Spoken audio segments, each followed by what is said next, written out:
चपात्या खाऊन कंटाळा आलाय तर मुलांसाठी एक नवीन रेसिपी सांगते। हे बघा इथे आहे ना, हे चपातीचं पीठ आहे ना, तर ते एक आपण आहे ना त्याच्यासाठी ना मी अजून इथे आहे ना, इथे लाल शिमला मिरची, हिरवी पिवळी शिमला मिरची, कांदा कटिंग करून घेतलेला आहे आणि त्यासाठी आपण चटणी बनवूया। हे बघा इथे मी 2 टमाटे, 1 लसूण, थोडंसं आलं घेतलेलं आहे। आता आणि याच्यामध्ये ना आपण काश्मीरी लाल मिरची पावडर आहे ना, ती 2 चमचे टाकायची, चवीनुसार मीठ टाकायचं आणि छान मिक्सरला वाटून घ्यायचं।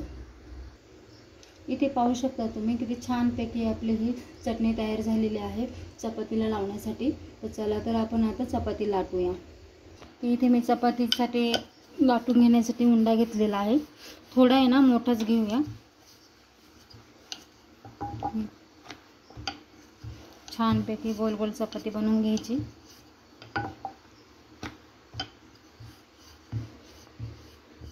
ही चपाती लाटून झालेली आहे आपली।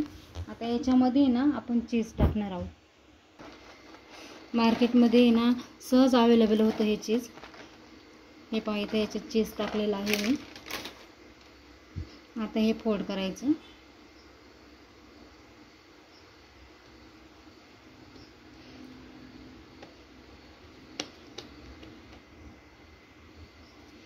परत छानपैकी लाईटली असं लाटून घ्यायचं।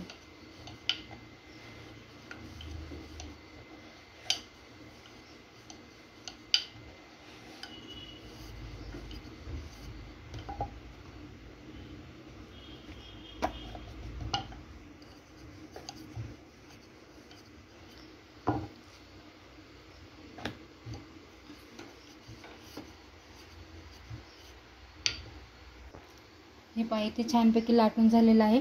इथे ना मी तवा तापायला ठेवलेला आहे, तर तवा छानपैकी तापला आहे। तर मी आता त्याच्यावर आहे ना ही पोळी टाकणार आहे आणि ही जी चटणी केली ना आपण ती त्याला पूर्ण लावून घेणार आहे।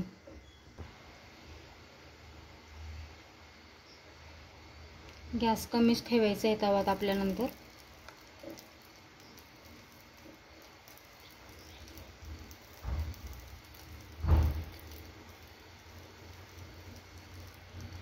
ही चटणी नक्की करा घरच्या घरी। आता त्याच्यावर आहे ना आपण हे सर्व शिमला मिरची, कांदा वगैरे टाकणार आहोत। इथे पहा मैत्रिणींनो किती सुंदर असं आपण सर्व लावून त्याच्यावर ठेवलेलं आहे। आता त्याच्यावरून आपण आहे ना पुन्हा चीज सोडणार आहोत। असे मुलांना आजकाल बाहेरचं पिझ्झा, बर्गर खूप आवडतं ना, तर घरच्या घरीच हा हेल्दी पण पौष्टिक पण छानपैकी घरच्या घरीच मुलांना बनवून देऊ। हे बघा मैत्रिणींनो सुंदर असं आपण चीज टाकलेलं आहे। आता त्याच्यावर ना छानपैकी झाकण ठेवायचं आणि 5 ते 6 मिनिटं छानपैकी बारीक गॅसवरच होऊन द्यायचं।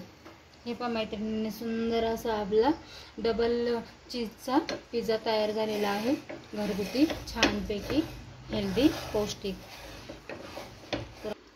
हे बघा मैत्रिणींनो सुंदर असा घरच्या घरी पिझ्झा तयार झालेला आहे। तर या पद्धतीने तुम्ही नक्की करा, खाऊन बघा, कमेंट करा, लाईक करा। बाय।